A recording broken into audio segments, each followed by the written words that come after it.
Hello बच्चों, आशा करती हूँ आप सभी जो हैं अपने घरों पर स्वस्थ होंगे। हमने अपनी हिंदी की क्लास में जो है कल अपने गद्य खंड आरोह भाग 2 के जो चैप्टर 2 है बाज़ार दर्शन, जिसके लेखक हैं जैनेंद्र कुमार जी, उनकी हमने शुरुआत की थी। हमने उसकी बुक एक्सरसाइज कर ली थी। अब बुक एक्सरसाइज में ही जो है आपके कुछ प्रश्न और हैं जो इम्पोर्टेंट है। आपकी बुक में हेडिंग डली हुई है पाठ के आसपास। तो आज जो है थोड़ा सा उन प्रश्नों के बारे में डिस्कशन करेंगे। कई बार जो है इनमें से भी प्रश्न निकाल लिए जाते हैं, जिसमें हमारा पहला प्रश्न है बाज़ार दर्शन पाठ में बाज़ार जाने या न जाने के संदर्भ में मन में कई स्थितियों का जिक्र आया है। आप इन स्थितियों से जुड़े अपने अनुभवों का वर्णन कीजिए। पहला है हमारा मन खाली हो। इसमें क्या है, बाज़ार जाते समय जो है मनुष्य का मन खाली हो, अर्थात मनुष्य के मन में कोई इच्छा न हो। जब वह बाज़ार जाता है ऐसी इच्छा के साथ, ऐसी कामना के साथ, तो यदि उसके मन में कोई सामान खरीदने की इच्छा ही नहीं है तो उसके बाज़ार जाने का जो औचित्य है, जो अर्थ है, वो बिल्कुल ही समाप्त हो जाता है। यदि ऐसी स्थिति में हम बाज़ार जाते हैं तो जो बाज़ार का आकर्षण है वो हमें अपनी ओर आकर्षित कर लेगा। उसके मोह जाल में जो है हम फंसकर रह जाएंगे। दूसरा है हमारा मन खाली न हो। यदि खाली मन नहीं है, मनुष्य बाज़ार जाता है उस समय, तो मन में पहले से ही सामान खरीदने की बहुत सारी इच्छाएं इकट्ठी कर लेता है। चाहिए क्योंकि वह अपने मन में यह सोचता है कि मुझे ये भी लेना है, मुझे वो भी लेना है, मुझे इस सामान की भी आवश्यकता है। तो वो तरह तरह की कल्पनाएं करके जो है सामान खरीदने की इच्छा रखता है। क्योंकि यदि हमारे मन में पहले से ही सामान की लिस्ट होती है तो हम केवल आवश्यकता अनुसार ही सामान खरीदते हैं और फिजूल सामान खरीद कर नहीं लाते हैं। अगला है हमारा मन बंद हो। यदि हमारा मन बंद होगा तो हम शून्य हो जाएंगे, और जब हम शून्य हो जाते हैं तो यानी कि हमें इस संसार में कुछ भी दिखाई नहीं देता है। हमें केवल जो है वो परमात्मा ही दिखाई देता है। वह संपूर्ण है, बाकी सब अपूर्ण है, इसलिए मन बंद नहीं रह सकता है। मन में नकार हो। यदि हम बाज़ार जाते हैं तो हमें बाज़ार में चारों तरफ से सजा धजा और सुंदर दिखाई देता है। वह हमें अपने आकर्षण में फंसा लेता है। लेकिन यदि हमारे मन में नकार का भाव हो तो बाज़ार जाकर भी हमें अपनी ओर आकर्षित नहीं कर सकता है, वह हमें फंसा नहीं सकता है। अगला प्रश्न है हमारा बाज़ार दर्शन पाठ में किस प्रकार के ग्राहकों की बात हुई है। आप स्वयं को किस श्रेणी का ग्राहक मानते हैं। बाज़ार दर्शन पाठ में जो है कई प्रकार के ग्राहकों का चित्रण हुआ है।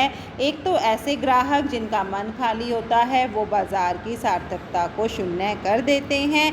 दूसरा, जिनका मन भरा होता है। तीसरा, वो जो ये नहीं जानते कि उन्हें लेना क्या है। चौथा, वो जो ये नहीं जानते कि उन्हें क्या चाहिए। पाँचवें, वो ऐसे ग्राहक जिन पर बाज़ार के आकर्षण और सौंदर्य का कोई प्रभाव नहीं पड़ता है। और मितव्ययी और संयमी, अपव्ययी और संयमी ऐसे भी व्यक्तियों का यहाँ वर्णन हुआ है, जो एक दो वस्तु खरीदने हेतु बाज़ार जाते हैं, लेकिन जब लौट कर आते हैं तो बहुत सारा सामान अपने साथ लेकर आते हैं। यहाँ जो है ऐसे लोगों का भी वर्णन किया गया है। लेखक स्वयं को मितव्ययी संयमी ग्राहक मानता है, जो बाज़ार की शानो शौकत से प्रभावित न होकर आवश्यकता के अनुसार ही जो है खरीदारी करता है और फिजूल सामान जो है कभी नहीं लाता है, जिससे कि उसे बाद में दुखी होना पड़े। अगला प्रश्न है हमारा, आप बाज़ार की भिन्न भिन्न प्रकार की संस्कृति से अवश्य परिचित हैं। मॉल की संस्कृति और सामान्य बाज़ार और हाट जो है दुकानों को कहा जाता है। हाट की संस्कृति में आप क्या अंतर पाते हैं। परचेजिंग पावर आपको किस तरह के बाज़ार में नज़र आती है? मॉल की संस्कृति क्या कहती है कि जहां मनुष्य को प्रत्येक सामान जो है वो एक ही स्थान पर एक ही छत के नीचे प्राप्त हो जाता है। ऐसे स्थल पर जो है जीवन में प्रयुक्त प्रत्येक वस्तु जो है उपलब्ध होती है। सामान्य बाज़ार में क्या होता है? जहां मनुष्य की सामान्य व्यवहार में प्रयोग की जाने वाली वस्तुएं प्राप्त होती हैं। इस बाज़ार में जो है अधिक आकर्षण होता है, शान व शौकत का ध्यान रखा जाता है ताकि ग्राहकों को जो है अपने आकर्षण में फंसाया जाए। मनुष्य न चाहते हुए भी जो है आकर्षित होता है। हाट की संस्कृति क्या कहती है? किसी दुकान विशेष से मतलब होता है हाट का, जहाँ पर ग्राहक की जो है इच्छा पूर्ति का भरपूर ख्याल रखा जाता है।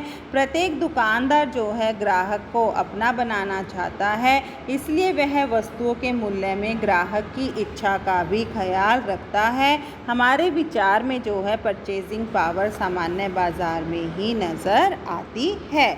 अगला प्रश्न है हमारा, लेखक ने पाठ में संकेत किया है कि कभी कभी बाज़ार में आवश्यकता ही शोषण का रूप धारण कर लेती है।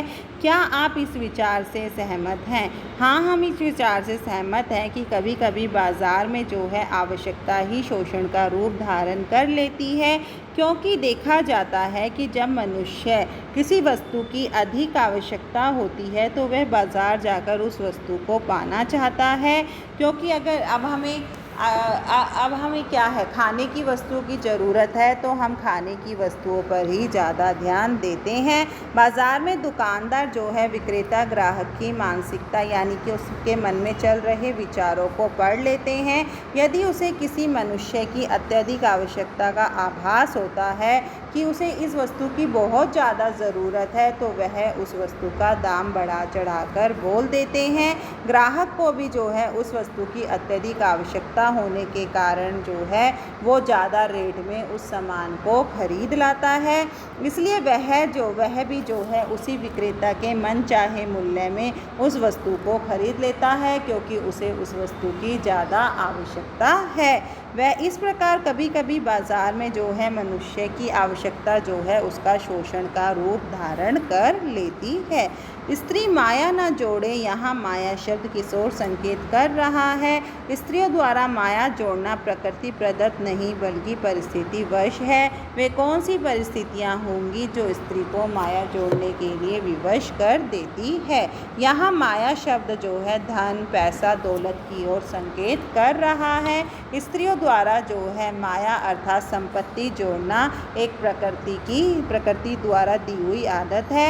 नारी प्रकृति वश जो है अपनी संपत्ति को जोड़कर रखना चाहती है। जब स्त्री के पति की मृत्यु को प्राप्त हो जाता है, उसके अपनी संतान भविष्य में उसकी चिंता होने लगती है, उसकी शिक्षा, शादी आदि बातें उसे सताने लगती हैं। स्त्री को अपने पति का कर्ज चुकाना हो, कर्ज वसूली हेतु जो है स्त्री को बार बार कहा जाता है, कहता है वह अपने जीवन में तरक्की कर जो है नाम कमाना चाहती है और वह जो है एक दूसरे से प्रतिस्पर्धा भी रखती है। वह अपनी गरिमा को ध्यान में रखते हुए जो है अपनी माया इकट्ठी करती है और उसे जो है भविष्य में बुरे समय में काम में लेकर आती है।